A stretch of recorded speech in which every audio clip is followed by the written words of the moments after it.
দুখৰ কথাটো হ'ল এজন মানুহৰ নামত ডি লগাই দিয়া হ'ল তেওঁৰ পিতৃ মাতৃ ভাৰতীয় নাগৰিক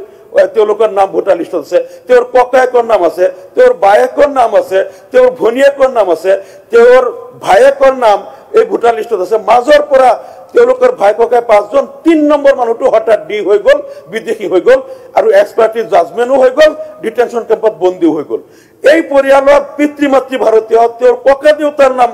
51 এনআৰচিত আছিল তেওঁৰ আইতাৰ নাম আছিল ল'ৰা ছোৱালী সবেই আছে মাজৰ পৰা এটা মানুহ বিদেশী হৈ গ'ল এনেকুৱা 95% কেছ এনেকুৱা যে তেওঁলোকৰ পৰিয়ালৰ বাকি সব ভাৰতীয় মাজৰ পৰা এটা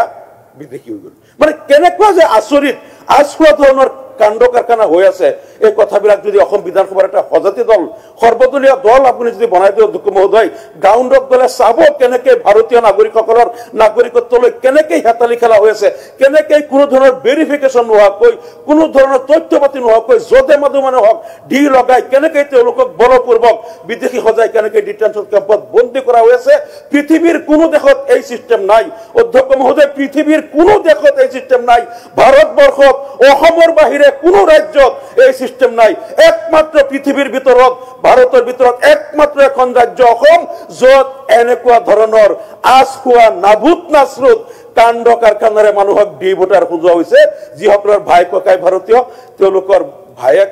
ভনীয়েক সব ভাৰতীয় পিতৃ মাতৃ ভাৰতীয় মাজৰ পৰা এজন বিদেশী